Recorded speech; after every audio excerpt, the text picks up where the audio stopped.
시청자 여러분 안녕하십니까? 6월 25일 수요일 KBC 뉴스와이드 시작합니다. 새 정부 국무총리 인사청문회가 진행 중인 가운데 내각 인선과 특검 수사 등으로 정치권이 뜨겁게 달아오르고 있습니다.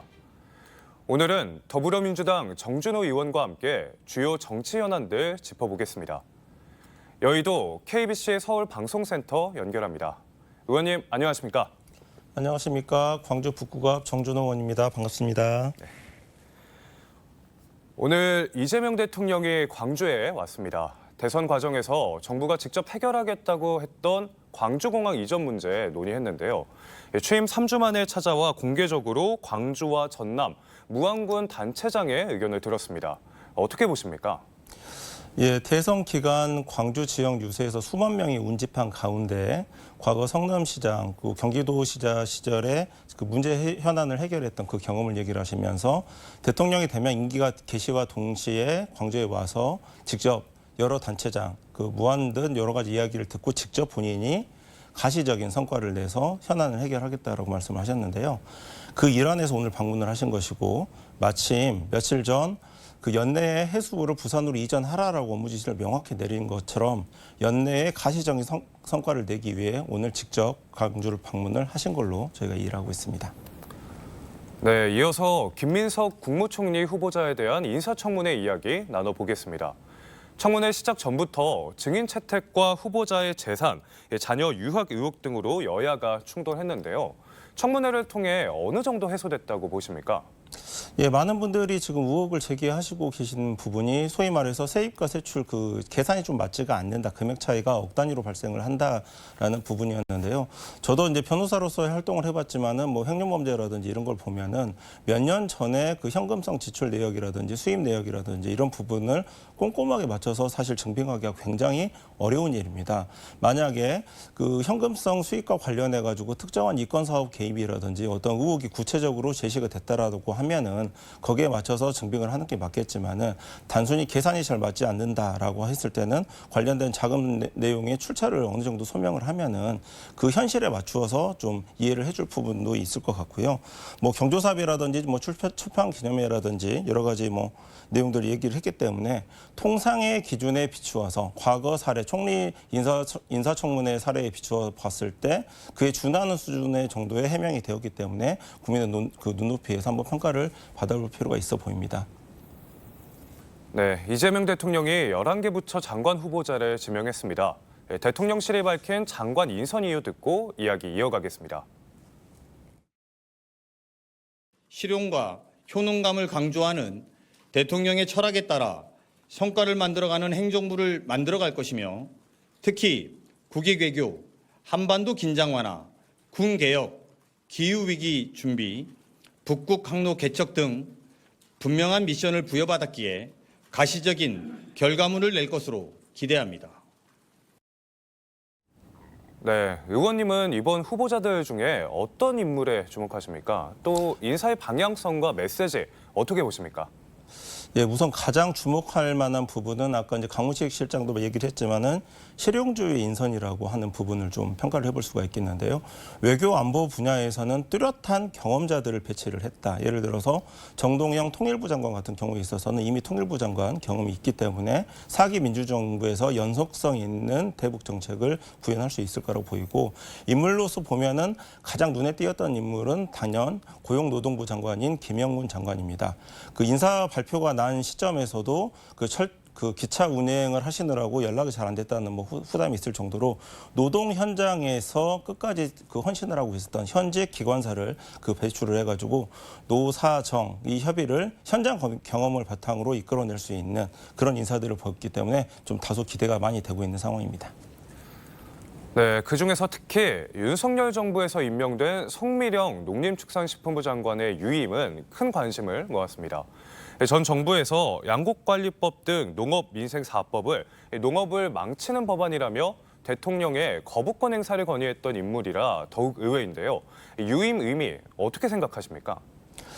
예, 진영을 불문하고 민주 진영으로 전향을 한 인사가 아닌 전 정부 기준을 통과했던 전 정부 인사를 지금 현 정부에서 발탁을 한 것만으로도 굉장히 좀 파격이라고 생각을 하는데, 말씀하신 것처럼 양곡관리법 같은 경우에 있어서는 당사자 본인, 송미령 장관 본인이 굉장히 큰 반대를 했던 사람이거든요.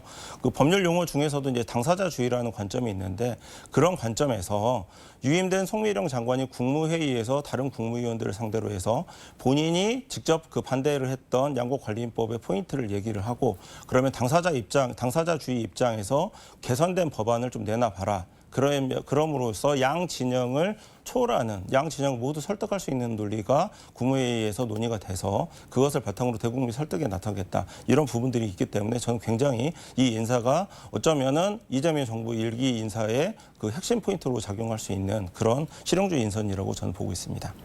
네, 1차 장관 후보자 11명이 인선됐지만 주요 부처, 특히 경제부처 장관은 아직 오리무중입니다. 어떻게 전망하십니까? 외교 안보 분야에 있어서도 상당한 그 경륜과 경험을 갖춘 인사들이 발탁이 됐기 때문에 경제부처 장관 인선에 있어서도 무엇보다 전문성이 가장 중요시 될 것으로 지금 예상을 할 수가 있고요. 그리고 저도 이제 호남을 지역구로 두고 있는 인사긴 하지만 그 외교 안보 분야에 정동영 장관이라든지 안규백 장관이라든지 이런 전북 출신 인사들이 다소 포진이 돼 있었는데, 경제부처 장관에 있어서는 광주 전남 인사가 좀 등용이 돼가지고 광주 전남 미래 먹거리에 대해서 실질적인 현안 중심으로 지역과 중간 부처가 이제 협업하고 토론할 수 있는 그런 인사가 좀 발탁되길 감히 제가 한번 기대를 해보고 있습니다. 네, 검찰 사법개혁을 추진할 민정수석과 법무부 장관 인선도 아직입니다. 내년까지 임기가 남은 심우정 검찰총장이 각종 의혹과 논란에도 자리를 지키고 있는 가운데 낭만 오광수 전 민정수석에 이어 적임자 찾는 것이 쉽지 않아 보이는데요. 어떻게 보십니까? 과거에 그 법무부 장관이라고 하면은 검찰 집단만 이제 주로 관리를 하면 됐었기 때문에 인사가 검찰 출신으로 당연히 발탁이 돼서 검찰에 신망이 있는 인사가 발탁이 되면 이제 끝나는 구조였다라고 한다면은, 지금 검경 수사권 조정과 검찰 개혁을 앞두고 있는 상황에서는 오히려 더 복잡한, 지금 검찰 내부에서도 인정을 받을 만한 인사를 발탁을 해야 된다는 문제가 있죠. 민정수석이 먼저 임명이 되고 민정수석과 코드를 같이 맞출 수 있는 법무부 장관이 이제 내정이 될 거라고 생각을 하기 때문에 민정수석 인사에 당연히 더 우선 관심이 쏠리는 게 당연하고요. 검찰 집단에서도 실력으로 인정을 할 수 있는, 검찰의 인정을 받는 인사가 민정수석으로 내정이 될 것이기 때문에 그런 면에서도 오광수 전 민정수석과 회의를 같이 하는, 인사검증과 도덕적인 부분에서 그 좀 통과를 할 수 있는 그 경륜이 있는 상당히 연수원 기수의 그 높은 기수의 인사들이 다시 발탁을 될 것이라고 한번 조심스럽게 예측을 한번 해보고 있습니다. 네, 이번에는 특검 이야기 해보겠습니다. 내란, 김건희, 최혜병 의혹을 수사하는 3대 특검이 모두 발빠르게 움직이고 있는데요. 특히 내란 특검은 내일 구속 만료를 앞둔 김용현 전 국방부 장관의 구속 연장에 집중하고 있습니다. 오늘 오전에 영장 실질 심사가 있었는데요. 오늘 중 결론이 날 텐데 어떻게 전망하십니까? 예, 지금 우리 정부에서도 인사가 만사다, 인사가 메시지다라고 얘기를 하고 있는데, 특검에 있어서 이런 수사에 있어서는 속도가 사실 메시지를 나타냅니다. 그렇기 때문에 특검에 지금 박차를 가하고 있는 이 속도에 좀 주목을 할 필요가 있는데요. 내란 특검이 18일 날 지금 이제 김용현 전 장관에 대해서 추가 기소한 내용을 보면은 공무집행방해나 증거인멸 교사 혐의로 이제 추가 기소를 했기 때문에, 공무집행방해나 특히 이제 증거인멸 교사와 관련된 부분은 새롭게 지금 밝혀진 내용이 있다라고 하면 당연히 그 죄질에 비해서 무조건 이제 그 체포와 구속이 되는 게 맞다라고 되고요. 그다음에 지금 김용현 장관에 대해서 그 석방과 관련된 그 항고가 지금 기각이 된 채로 지금 이제 그 심사가 이루어지기 때문에 김용현 장관에 대해서는 내란의 주범 중에 핵심 그 가담자이기 때문에 당연히 그 구속 연장이 돼서 수사 동력이 좀 필수적으로 유지가 되는 게 불가피하다라고 한번 예상을 하고 있습니다. 네, 3대 특검 모두 수사의 칼날이 결국엔 윤석열, 김건희 부부에게 수렴될 것으로 보는 시각이 많습니다. 내란 특검은 어제 윤석열 대통령에 대한 체포영장을 청구했는데요. 윤 전 대통령 측은 절차하자를 주장하며 반발하고 있습니다. 지난 3월 초유의 구속 취소로 풀려난 윤 전 대통령의 체포 가능성 어떻게 보십니까? 그 12월 3일 내 비상계엄 이후에 윤석열 전 대통령의 행보를 보면은 전혀 수사에 협조하는 모습을 전혀 찾아볼 수가 없었습니다. 본인 자체가 최고 사정기관의 이제 수장 출신이었고 그 부분을 바탕으로 대통령까지 국정 최고 책임자까지 됐던 사람이 지금 수사에 대해서 사법 시스템에 대해서 전혀 협조를 보이지 않았기 때문에 체포영장이 청구가 된 것은 당연한 부분이고 오히려 좀 더 빨리 청구를 했는 부분이 좀 맞을 수가 있습니다. 그 핵심 쟁점은 윤석열이 탄핵 정국에서 경호처에 그러니까 본인이 대통령실 데리고 있는 핵심 인력들에 대해서 자신의 체포를 저지하기 위해서 위법한 지시를 했다는 부분이기 때문에 이 부분이 빨리가 정리가 되어야지 저희가 이제 뭐 그 제4기 민주정부에서 지금 코스피 5천을 향해서 뭐 대책을 내놓는다든지 뭐 통상이라든지 여러 가지 국내 여건이 지금 중요한 수령이 있기 때문에 내란과 관련된 내용을 윤석열 체포를 통해 가지고 빠른 수사 속도를 좀 확보를 해서 내란을 빨리 종식을 시키고 여러 가지 경제 이슈로 정부가 이제 집중을 하는 그런 동력을 좀 확보할 필요가 있기 때문에 윤석열 전 대통령에 대해서는 여러 가지 관점에 있어서도 당연히 체포가 되고 구속영장까지 이어질 수 있다라고 예상을 하고 있습니다. 네, 내란 특검에 대한 우려도 있습니다. 계엄 사령관들에 대한 군사법원 재판은 넘겨받지 않기로 했다는 보도가 나왔는데요. 특검법에는 가능하다고 규정하고 있지만 문제 소지가 있다는 겁니다. 그래서일까요? 이 군검찰이 특검 요청으로 여인영, 문상호 전 사령관을 추가 기소했는데 군사법원은 군검찰의 추가 기소 적법성을 지적했습니다. 어떻게 진행되는 걸까요? 예, 다소 이 부분이 좀 논란이 될 거라고 저도 좀 어느 정도 생각을 했었는데요. 특검법 실제로 제7조를 보면은 특검이 이첩을 요구할 수 있다라고 돼 있어서 할 수 있다. 즉 재량권으로 이제 조항을 좀 넣어놔서 이제 좀 다소 논란이 될 수가 있는 건데 특검이 이제 이첩을 요구했을 시에 군 검찰청 해당 기관이 이첩을 이제 반드시 받아야 된다라고 하는 그런 의무 조항이 이제 생기는 것이죠. 특검이 여인영, 문상호 두 사령관의 이제 공소유지 추가 수사를 이제 군 검찰이 수행을 하는 것이 더 적합하다라고 이제 판단을 한 것 같은데 여러 가지 이유가 있을 수 있겠지만은 지금 수사 자체가 국가 기밀과 보안 시설에 대한 수사 직접 수사이기 때문에 관련된 그 사령관에 대해서는 민간인이 아닌 사령관에 대해서는 군 검찰이 그 군사 기밀과 그 뭐 보호 논란에 대해서 좀 상당히 자유로운 형태로 강제 수사가 좀 진행될 필요가 있다라는 이런 여러 가지 필요성을 고려를 해서 재량권 이첩 재량권을 활용한 것으로 저희가 지금 예측을 하고 있습니다. 네, 김건희 여사 역시 수사를 사실상 거부하고 있습니다. 명태균 의혹, 도이치모터스 주가 조작 의혹 관련 검찰의 소환 요구에 모두 응하지 않고 병원에 입원을 해버렸는데요. 무기한 입원을 할 수도 없을 텐데 어떻게 보십니까? 사실 그동안 이제 피의자 신분으로 된 지가 굉장히 오래됐는데 제대로 된 소환 조사를 받아봤다는 뭐 기억이 전혀 지금 있지 않은 상황인데요. 이렇게 영부인 시절에 지금 소환 수사를 지금 뭐 불응하는 부분과 그다음에 이제 정권이 교체된 이후에 완전한 그 민간인 신분에 있어서도 당연히 그런 부분에 대해서 똑같은 형태를 유지하고 있다는 건 역시 말이 되질 않고 경호처에서 마련된 뭐 별도 시설에서 그 비공개 출장 조사를 받으면서 황제 조사라는 단어를 나오면서 비난을 자초했기 때문에 그거에 대한 반성하는 모습에 있어서도 이번 수사에는 따라서 응해야 될 거라고 보고요. 의료진과 그 협조를 해서라도 지금 뭐 소환 조사나 조사를 충분히 할 수 있기 때문에 방법은 얼마든지 있습니다. 그렇기 때문에 지금 본인이 그 지병이라든지 이런 부분만 부각하지 말고 의료진과 협조해가지고 국민적 관심사를 해소하는데 그 일말이라도 좀 협조를 하는 것이 어느 정도 영부인으로서의 지위를 누렸던 인사의 책임감이라고 생각을 하고 있습니다. 네, 이런 가운데 서울고검이 김건희 도이치모터스 주가 조작 의혹 관련 육성 녹음 파일을 확보했습니다. 지난 4년여 동안 수사를 해온 검찰이 이미 갖고 있었는지 못 찾았던 건지 부실 수사 논란이 큰데요. 검찰의 봐주기 수사에 대한 특검 수사 요구가 큰 이유이기도 합니다. 어떻게 보십니까? 사실 여러 가지 특검 중에서 김건희 여사에 대한 특검이 사실 국민적 관심사가 굉장히 높은 특검입니다. 그리고 그 수사의 형평성으로만 보더라도 굉장히 문제 소지가 많은 그런 이제 수사가 됐는데 왜 그러냐고 하면은 도이치 주가 조작과 관련된 공범들은 모두 구속 기소가 돼가지고 지금 재판 절차가 진행이 되고 있고 유독 그 가담자 중에 핵심 그 가담자인 김건희 여사만이 그 구속도 되지 않고 기소도 되지 않고 무혐의가 됐기 때문에 수사 형평성상 그 외관상으로만 놓더라도 굉장히 논란이 이제 자초가 돼 있는 상황이었습니다. 그런데 그에 더해서 녹음 파일이 있으면서도 불구하고 이 부분이 지금 밝혀지지 않고 지금 오픈되지 않았다라는 부분에 국민적 공분이 있는데 검찰이 이런 사건 은폐에 직접적인 그 조력을 했는지 이런 논란에 대해서는 국민적 관심사가 연결이 되기 때문에 부실 수사 정도가 아닌 사건에 대한 은폐 수준, 검찰이 언제부터 녹음 파일을 확보를 했는지 우선 먼저 명백히 밝혀야 되는 것이 특검의 1차 과제인 것 같습니다. 한번 지켜보실 만할 것 같습니다.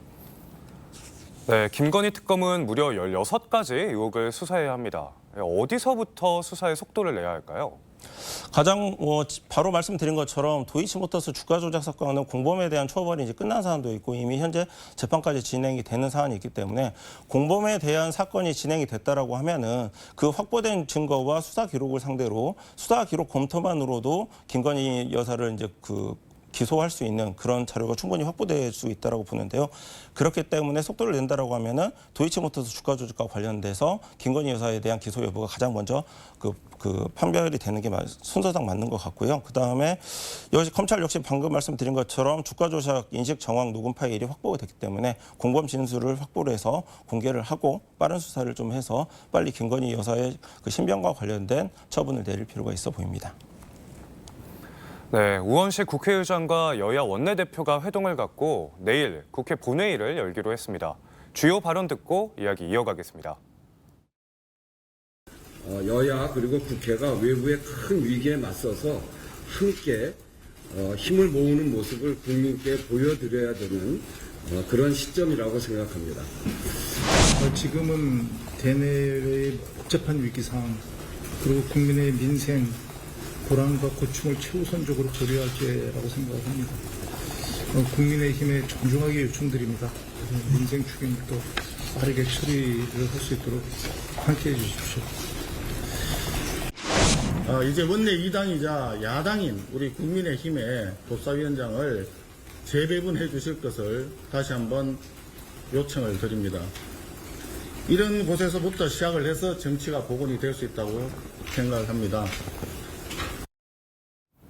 본회의는 개최하지만 추경 처리 일정에는 아직 합의하지 못했는데요. 추경안 심사를 위해서 예결위원장 등 상임위원장 선출을 해야 하지만 합의점을 찾지 못하고 있습니다. 논의는 되고 있는 걸까요? 예, 지금 새로 선출된 양당의 원내 지도부가 치열한 협상을 지금 하고 있는 것으로 저희가 알고 있고요. 그다음에 본회의를 열기로 합의를 했으면 안건에 대해서도 당연히 합의를 하는 게 맞고 그 무엇보다 다른 안건이 아니고 지금 민생 예산을 위한 추경안 편성이 지금 가장 큰 안건이기 때문에 이거에 대해서는 발목 잡기를 해서는 안 되는 거죠. 제 기억에도 민주당이 야당인 시절에도 예산안이라든지 이런 부분에 대해 있어서는 다른 안건을 양보를 하면서 그 예산안 편성을 했던 그 기억이 있는데 그 여당에서 야당이 된 국민의힘도 이런 좀 기억을 되살려가지고 좀 적극적으로 임할 필요가 있어 보입니다. 법사위원장 자리를 요구를 하는 것이 발목 잡기를 위한 좀 핑계에 불과하지 않느냐라는 의심이 국민적 그 관심사로 나올 수 있기 때문에 이런 부분들 좀 신중하게 좀 인식을 해가지고 내일 본회의에서 반드시 좀 예산안 추경 편성이 좀 마무리가 됐으면 하는 바람이 있습니다. 네, 정부 추경안에서 이재명 대통령의 공약이기도 한 호남고속도로 확장 사업 예산이 빠졌습니다. 이 문제에 대해서 의원님이 광주시 책임이라고 강하게 비판했는데 어떤 상황입니까? 지금 이번에서 SOC 사업과 관련해서 국토부에서 감의하게 된 전체 예산이 1조 2천억 원 정도가 되고 8개 총 사업인데요. 그중에 사업의 타당성 재검토라든지 사업 자체에 대한 문제 제기가 있던 부분이 아니라 사업에 대해서는 논란의 여지가 없는데 다만 광주시의 매칭 사업인 시의 분담금 미지급을 이유로 해서 예산이 감액된 사업이 유일하기 때문에 오늘 아침 국토위 지금 예산 심사에서도 이 부분을 좀 장관께 좀 부탁을 드리고 왔습니다. 일부라도 납부를 해서 사업 집행 의지를 보여줘야지 국비 지원이 가능하다. 즉 367억 원 상당의 금액이 집행이 되려고 하면은 그만큼의 시비가 집행이 돼야 그에 맞추어서 집행이 될 수가 있는데 단 한 푼도 광주시에서 분담금 내지 않는다라고 하면은 예산을 살리더라도 다시 또 불용 처리가 되는 거 아니냐 이런 의혹이기 때문에 저희가 불가피하게 광주시의 좀 집행 의사를 저희가 좀 확인을 하면서 다소 강하게 비판을 좀 한 상황입니다. 지금 추경 심사가 내일 정도 마무리가 될 것 같은데 마지막까지 예산 복원을 위해서 최선을 다하도록 하겠습니다. 네, 이재명 정부 출범 후 보름 만에 제주항공 여객기 참사 특별법 시행령이 의결됐습니다. 이건 어떤 내용입니까? 두 가지로 나누어서 말씀을 드릴 수가 있겠는데요. 이제 특별법에서는 피해자와 피해 지역을 구별을 해가지고 피해자 이제 유가족을 대표로 이제 할 수가 있는데 유가족에 대한 지원, 뭐 고용휴가라든지 뭐 생활비 지원이라든지 심리치유라든지 여러 가지 측면의 구체적인 지원책과 지급 주체에 대해서 시행령에서 이제 명시를 좀 하고 있고 그 다음에 광주와 전남 다수의 피해자가 포진돼 있는 이 광역자치단체에서 경제적 지원을 어떻게 할 것이냐에 대해서는 국토부가 지난 24일 이제 용역을 지금 막 착수를 해가지고 한 6개월 정도 되는 기간 동안 어떠한 방법으로 어느 정도의 금액으로 광주 전남 지역에 경제적 지원을 하는 것이 효율적인지 용역에 이제 착수가 됐기 때문에 연말 정도에는 그 관련된 내용이 가시화돼서 제시가 될 것 같습니다. 한번 지켜보시기 바랍니다. 네, 여객기 참사 특위 활동이 이달 말 종료되는데요. 유가족들은 기간 연장을 요청하고 있습니다. 어떤 상황입니까? 예, 다수 특위가 출범하고 특별법이 예상보다 좀 빨리 공표가 됐음에도 불구하고 활동과 관련해서 여러 가지 아쉬운 점이 있었기 때문에 당연히 연말 정도까지 6개월 정도 특위 연장을 요구를 하고 있는 상황이고요. 12월 29일 날 참사가 이루어졌는데 1주년이 되는 행사까지 첫 예산이 어떻게 집행되는지를 사실 특위와 함께 좀 논의를 할 필요가 있기 때문에 특위가 연말까지 좀 6개월 정도 연장이 되는 것은 제가 보기에도 좀 불가피해 보입니다. 의장님도 실제로 여야에 요청을 했고 여야 간에 뭐 특별한 이견이 있는 사안이 아니기 때문에 여야 합의에 따라서 연말 정도까지는 연장이 될 수 있을 것으로 저희가 좀 예상을 하고 있습니다. 네, 국회 국토위 소속으로 여객기 참사 특위에서 활동하셨는데요. 최근 참사 관련 백서가 발간됐습니다. 백서를 펴내는 과정에서 대형 재난 대응에 대한 많은 생각했을 텐데 어떤 점들이 있습니까? 이태원 참사라든지 세월호 참사라든지 같은 경우에 있어서는 사고 대응 체계가 우선 생존자를 최대한 확보를 하고 그리고 나서 그 실종자들에 대한 그다음 처리가 되기 때문에 유가족이라고 하는 개념이 사고 현장에서부터 이제 드러나질 않고 이후 순위에 등장하는 개념으로 사실 설정이 돼 있습니다. 근데 12월 29일 제주항공 여객기 참사 같은 경우에 있어서는 생존자 2명을 제한 그 다수의 그 사망자가 확인이 되고 그때부터 장례 지원 체계로 넘어가기 위한 현장 대응이 유가족 대응 체계로서 진행이 된 특수성이 있기 때문에 다만 그 과정에서 제가 일주일 정도 공항에서 현장에 상주를 하면서 유가족에 대한 현장 대응 매뉴얼이 부족하다라고 느꼈기 때문에 현장에서 유가족을 어떻게 대응해야 되는지 대민 지원을 어떻게 해야 되는지 이런 부분에 대한 장단점 현장 기록을 통한 좀 평가를 통해 가지고 이후에 현장 대응 매뉴얼을 완수하는 데 좀 도움이 되고자 이런 백서를 현장 중심의 백서로서 펴내게 되었습니다. 네, 끝으로 질문 드리겠습니다. 이재명 대통령이 취임한 지 한 달이 다 돼가는데요. 국회에서 어떤 마음으로 뒷받침할 생각인지 들어보고 오늘 인터뷰 마무리하도록 하겠습니다. 예, 12.3 비상계엄 이후에 연말 특수도 사라지고 국가 신인도도 굉장히 위협을 받았고 주가 지수도 지금 많이 이제 3천을 돌파했긴 했지만은 많은 위기가 있었고 무엇보다 경제적인 위기가 IMF 때보다 실질 체감 경기가 더 안 좋은 거 아니냐라는 얘기가 많이 있습니다. 그래서 여야가 공소교대가 됐지만 민생 회복을 위해서 빨리 내란과 관련된 책임을 빨리 책임자에게 물으면서 단절을 하고 여야가 합심을 해가지고 오로지 민생만 바라보면서 그 협치하는 그런 국회가 돼서 제4기 민주정부 이재명 정부의 성공이 전 국민의 성공이다라는 마음가짐으로 여야가 협의가 될 수 있길 바라고 저도 그 과정에서 역할을 해보도록 하겠습니다. 네, 오늘 더불어민주당 정준호 의원과의 이야기 여기서 마무리하겠습니다. 의원님 고맙습니다. 감사합니다.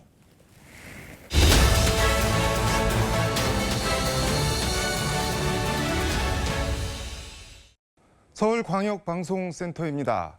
47만 국군을 지휘 통솔할 이재명 정부 첫 국방부 장관 후보자에 예전엔 방위병이라고 했죠. 육군 일병 출신 오선 안규백 더불어민주당 의원이 지명됐습니다. 군 장성이 아닌 문민 출신 국방부 장관은 1961년 5.16 쿠데타 이후 64년 만에 처음입니다. 어떤 함의가 있는 걸까요? 미군이 이란의 주요 핵시설 3곳을 깜짝 기습 정밀 타격해 파문과 파장이 어디로 어떻게 흘러갈지 세계가 주목하고 있습니다. 육군 사성장군 출신 재선 국회의원 김병주 더불어민주당 최고위원과 관련 얘기 해보겠습니다. 의원님 어서 오십시오. 네, 안녕하세요.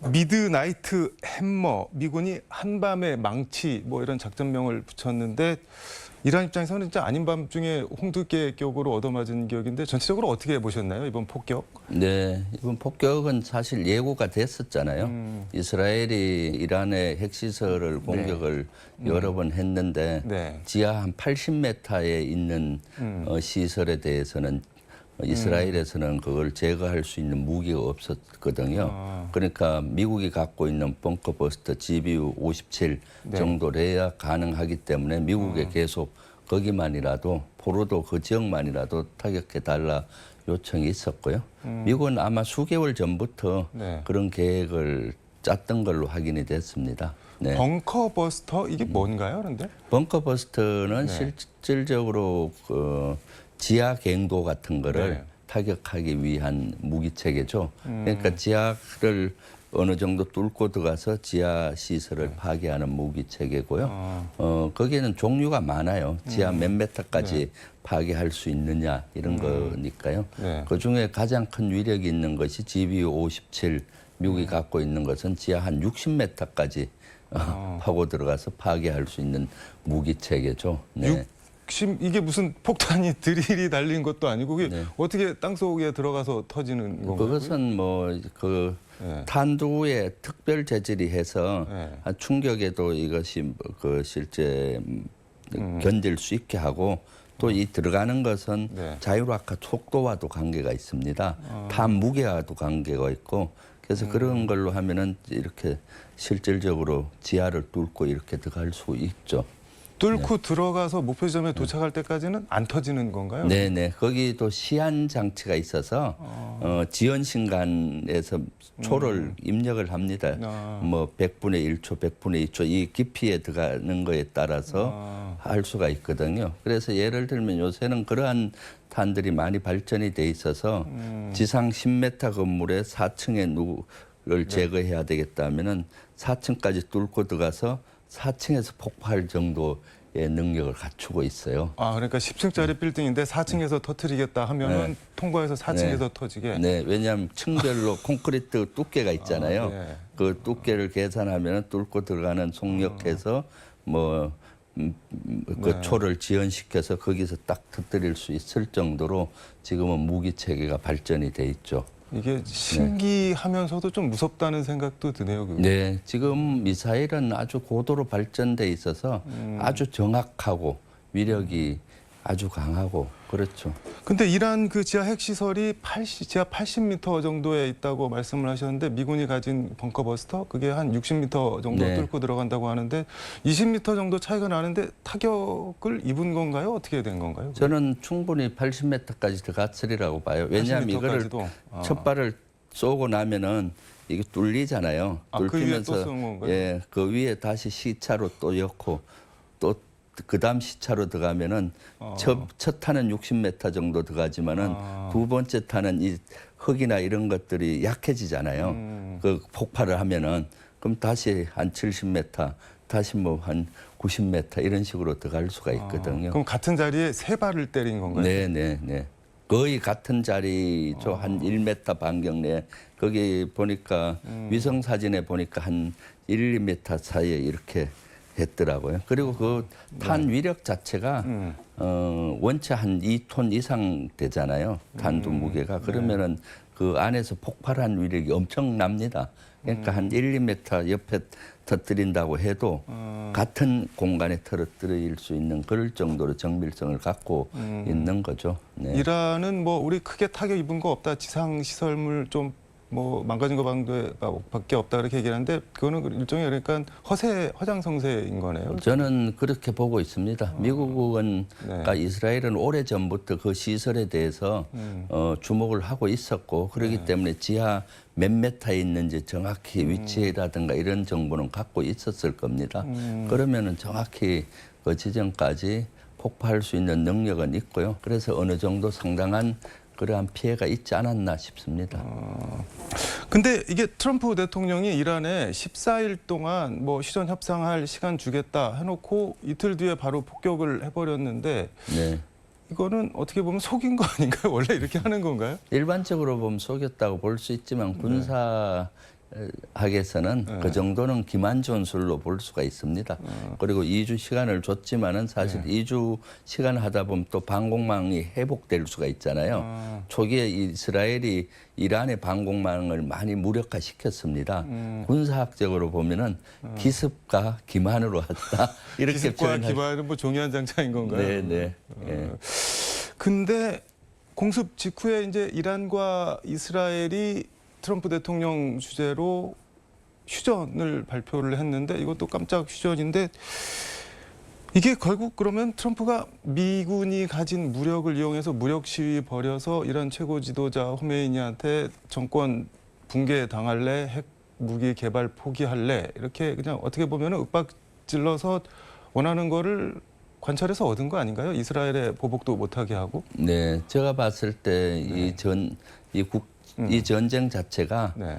이란의 핵 개발을 저지하기 위한 거지 않습니까? 네. 그래서 이스라엘과 미국 입장에서는 소기의 목적은 달성됐다고 보고요. 이스라엘의 주요 핵시설이 파괴가 됐기 때문에 사실은 이걸 다시 재건하는 데는 오랜 시간이 걸리기 때문에 미국 입장에서도 어느 정도 소기의 목적은 달성했다 볼 것 같고 이란의 입장에서 보면은 이것을 또 장기전으로 갖고 가다 보면은 훨씬 더 피해가 많이 생길 수가 있잖아요. 그리고 또 정권 자체가 붕괴될 수가 있고 그래서 적절한 지점에서 휴전을 응한 것 같아요. 이제 그렇게 되면은 이제 본격적으로 미국과 이란이 다시 핵 협상 테이블에서 논의가 될 걸로 보입니다. 트럼프 대통령이 북한 핵시설이나 무기에 대해서도 이란과 비슷한 방법으로 혹시 나올 수가 있을까요? 그런데? 그거는 쉽지는 않을 것 같아요. 그렇지만은 뭐 전혀 가능성을 배제할 수는 없죠.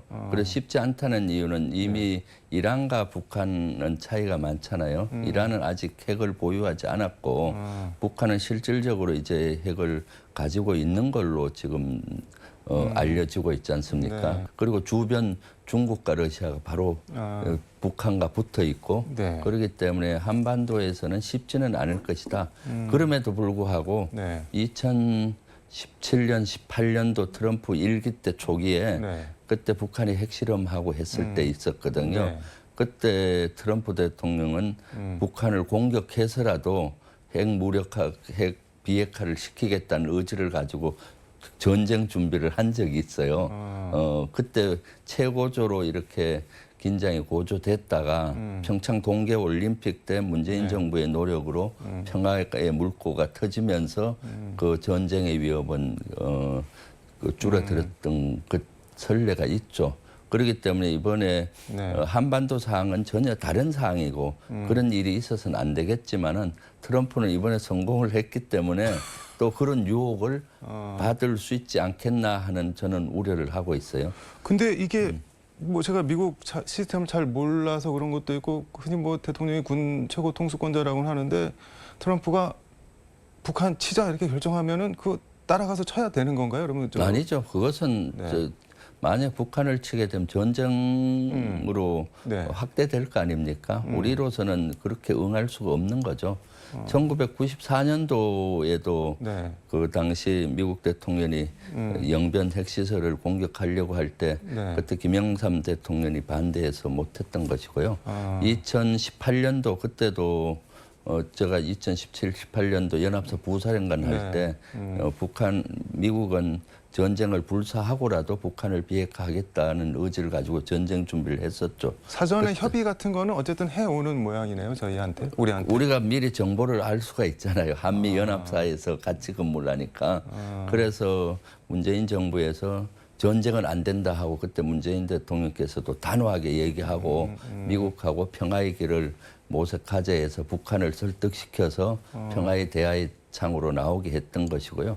그래서 우리도 사실은 트럼프 대통령을 설득시켜서 북한하고 긴장을 낮추면서 어떤 평화의 어떤 물꼬를 터야 되겠죠. 네. 알겠습니다. 이 얘기는 이 정도로 하고 사실 의원님도 유력한 국방부 장관 후보자로 계속 거론이 돼서 묻기가 좀 조심스러운데 지금 64년 만에 문민 출신 국방부 장관 후보자 안규백 의원이 네. 지명이 됐는데 이게 어떤 의미나 함의가 있는 건가요? 네, 뭐 저는 이번에 큰 의미가 있다고 봐요. 먼저 안규백 의원을 네. 국방부 장관, 문미장관으로 이재명 대통령께 제일 먼저 추천한 사람은 사실 접니다. 아, 그러신가요?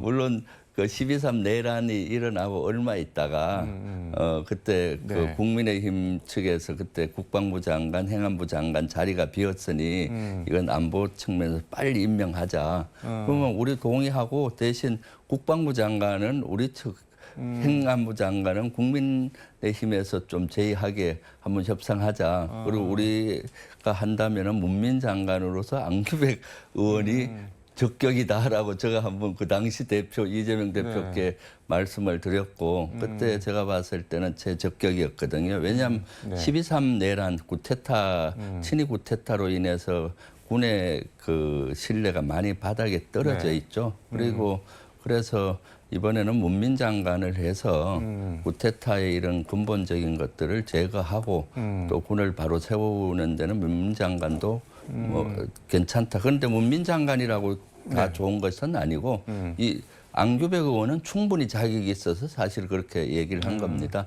왜냐하면 그분은 국방에 한 17년 정도 있었던 것 같아요. 국회의원 정기간 중에 2년을 제외하고 다 국방위에 계셔서 오랫동안 국방을 모니터링하고 또 국방위원장도 있기 때문에 충분한 자격이 있다라고 보였고요. 또 그분은 또 여야 할 것 없이 많이 그 존경을 받고 있어요, 군으로부터. 그러니까 뭐 충분한 자격이 있다라고 보여지죠.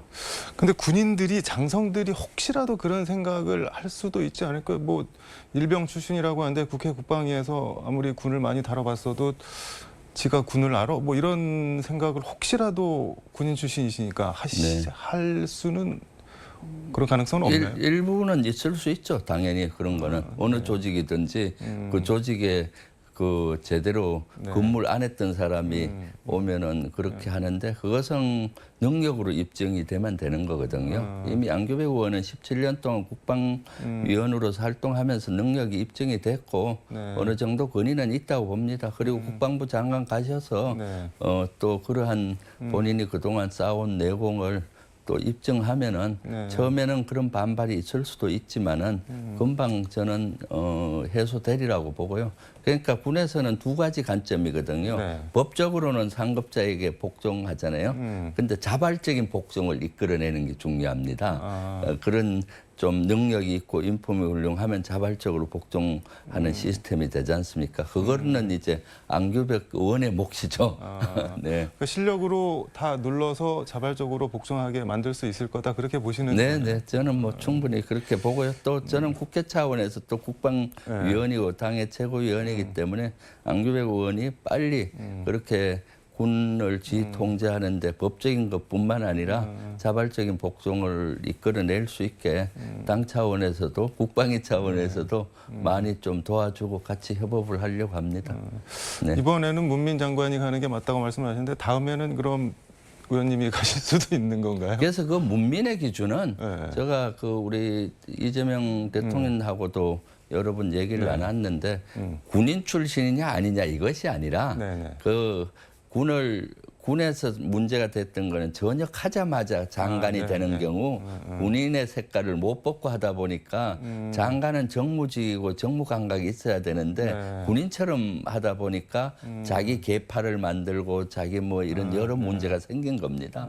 그래서 전역하고 사회에 나와서 다른 여러 가지 일을 하면서 능력도 군 출신을 갖추면서 생각도 이제 융통성 있는 생각을 갖춘 사람이면은 이제 민간 장관이라고 보는데 미국에서는 통상 그걸 한 7년 정도 보는데 우리나라는 제가 봤을 때 뭐 한 3년에서 한 5년 정도면은 충분히 그거죠. 예를 들면 저 같은 경우도 민간인이잖아요. 6년 넘으셨잖아요. 예, 지금 5년이 넘었고 그리고 사실은 국민으로부터 지역구에서 선택을 받았고 더 중요한 것은 우리 권리당원과 당원들 국민으로부터 최고위원 선거로까지 됐지 않습니까? 가장 그런 사람이 이제 군 출신이라는 이유로 안 되는 건 아니고요. 그래서 충분히 이제 그 군 전역 후에 사회 경력을 갖추고 능력은 있는데 사고 방식이나 이런 것들이 이제 융통성 있고 이런 분이면은 충분히 가능하기 때문에 아마 그런 것들의 기준을 이번 기회에 만들 필요가 있다라는 생각이 듭니다. 알겠습니다. 시간이 다 돼서 요거 하나만 여쭤보겠습니다. 김민석 총리 후보자 국회 인사청문회가 진행이 됐는데 국민의힘에서 뭐 이것저것 사유로 고발을 했는데 검찰에서 피의자로 입건해서 지금 조사를 하고 있고 그러니까 국민의힘에서는 아니 피의자 국무총리가 말이 되냐 사퇴하라 이거 약간 뭐 이렇게 서로 물고 들어가는 것 같은데 어떻게 보세요? 피의자를 만든 게 누굽니까? 국민의힘 측에서 모 시의원이 고발을 하고 그걸 검찰에서 받아서 바로 입건하고 기소하고 막 그렇게 하잖아요. 문제를. 그것은 이제 국민의힘과 정치검찰이 마치 짜고 한 것 같이 보이잖아요. 그러니까 이것은 참 말이 안 되는 것이고요. 김민석 그 후보자는 사실은 최적의 국무총리 책임자라고 봅니다. 지금 이미 30년의 정치 내공을 가졌고 또 최근에는 수석 최고위원을 하면서 이재명의 집권 때 마스터 플랜을 만든 분이고요. 그리고 저도 같이 최고위원으로서 생각을 해보면은 이재명의 국정 철학을 가장 총리로서 잘 손발을 맞출 수 있는 분입니다. 그런데도 불구하고 국민의힘에서는 청문회라는 이유로 흠집 내기, 국정 발목 잡기로 막 이상한 걸 가지고 이렇게 하고 또 고발하면서 피의자니 이런 이상한 프레임을 씌우고 있는데 이 검찰에서 이런 형태들도 문제잖아요. 피의자로 하는 걸 청문회가 돼 있으면 청문회를 기다려야 되는데 그 사이에 청문회에 영향을 주기 위해서 바로 그 밑에 배당을 해버렸잖아요. 수사하라고. 그런 것들은 문제가 많죠. 근데 저는 보면서 그런 생각이 드는데 수사권 박탈 궁지에 몰린 검찰이 문재인 정부 때 조국 전 장관, 당시 장관 상대로 했던 것처럼 그 정부의 가장 유력한 인사를 수사를 하면서 뭐 수사권을 박탈하거나 검찰 개혁 뭐 이런 걸 하려고 하면 누구를 위한 검찰 개혁이냐 결국 정권 수사 못하게 하려고 하는 거 아니냐 이 프레임으로 또 가서 어떻게든 좀 저항을 해보려고 하는 거 아닌가 그런 생각도 드는데 그건 어떻게 보세요? 네, 그렇습니다. 검찰의 아주 나쁜 습관이라고 봐요. 사실은 저렇게 고발을 하더라도 바로 그 수사하는 부서를 정해서 할당하는 적이 있었나요? 그것도 청문회도 진행되는 가운데 저것은 국민의 그 손으로 뽑은 대통령이 첫 번째 인사인데 그 대통령의 인사권을 방해하는 것이고 청문회를 방해하는 것이고요. 그런 것이죠. 전형적인 정치검찰의 형태인 것이고 저러한 형태를 보이니까 검찰개혁이 필요하다라는 것을 국민들이 더 각인하고 인식하는 게 되는 것이 아닌가 싶습니다. 이재명 대통령한테는 이번에는 안 먹힐 거다 뭐 그렇게 보시는 거네요? 이재명 대통령께 안 먹히는 게 아니라 국민께 안 먹히는 거죠. 국민들은 너무나 이거 보면은 뻔한 거 아니겠습니까? 실제 중대라고 해도 누가 고발을 하면은 바로 그 할당하는데 수개월이 걸려요. 근데 바로 할당하고 그것도 청문회가 진행 준비 과정인데 이렇게 하는 것은 국민들이 용납하지 않을 겁니다. 이것은 대통령의 인사권에 대한 방해고 청문회에 대한 방해고 전형적인 정치검찰의 형태다. 마지막 검찰 개혁을 앞두고 발악하는 것이 아니냐 이렇게 국민들은 바라보지 않겠습니까? 네. 알겠습니다. 오늘 말씀은 여기까지 듣도록 하겠습니다. 고맙습니다. 네, 감사합니다. 지금까지 서울광역방송센터에서 김병주 민주당 최고위원과 함께 전해드렸습니다.